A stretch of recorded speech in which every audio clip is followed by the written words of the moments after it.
Kryetari i Partisë Demokratike Sali Berisha reagoi pas vendimit të fundit të gjykatës kushtetuese, duke e cilësuar si një goditje për përpjekjet e kryeministrit Edi Rama për të ndërhyrë në proceset ligjore. Përmes një komunikimi në rrjetet sociale, ai falenderoi 4 gjyqtarët që votuan kundër ankimimit të paraqitur nga qeveria, duke theksuar se kërkesa e mazhorancës nuk arriti të marrë shumicën e nevojshme.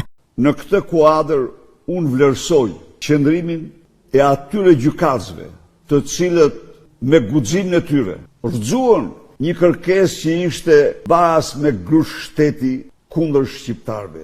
Natyrisht, gjykata ka mëkatin e madh, sepse i dha Lubi Ballukut mbi 2 muaj kohë të fabrikojë dhe të falsifikojë çdo dokument.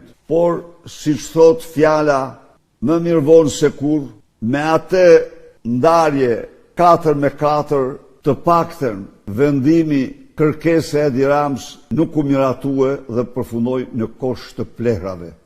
Në vijim, lideri i opozitës akuzoi mazhorancën socialiste se nuk do të lejojë heqjen e imunitetit të Ballukut, pavarësisht kërkesave të SPAK, duke e cilësuar qeverinë si një organizatë kriminale në pushtet.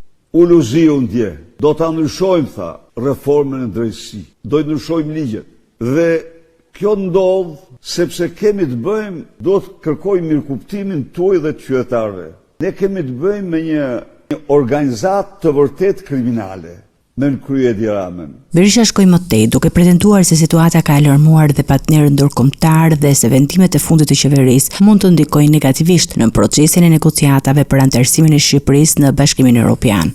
Disa kancelari, por edhe vetë Komisioni Evropian, do të jemi ta marrin në mënyrën më serioze të qëndrim këtë grush shteti që Edi Rama përpiqet të bëjë. Ta marrin në mënyrë të tillë serioze, sa që në opsionet që kanë përpunuar edhe opsionin e pa ndigjuar ndonjëherë në historinë e Bashkimit Evropian të zhbërjes së plot të procesit të integrimit të Shqipërisë.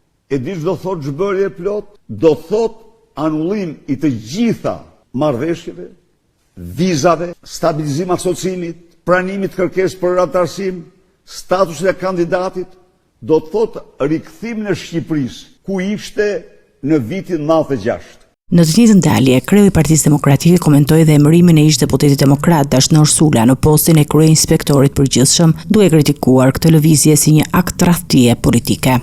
Në qoftë se tradhtia ndaj dheut quhet tradhti e lartë, edhe tradhtia ndaj idealeve më të shenjta të demokracisë nuk ka pse të mos quhet tradhti e lartë. Ju them ju që ne do ndahemi. Ne nuk duam më kurrë në gjirin tonë shërbëtor të Edi Ramës. Në përfundim, Berisha u bëri thirrje qytetarëve të bashkohen me opozitën në protestën e paralajmëruar për 10 shkurt, duke cilësuar atë si një reagim qytetar kundër qeverisjes së Edi Ramës.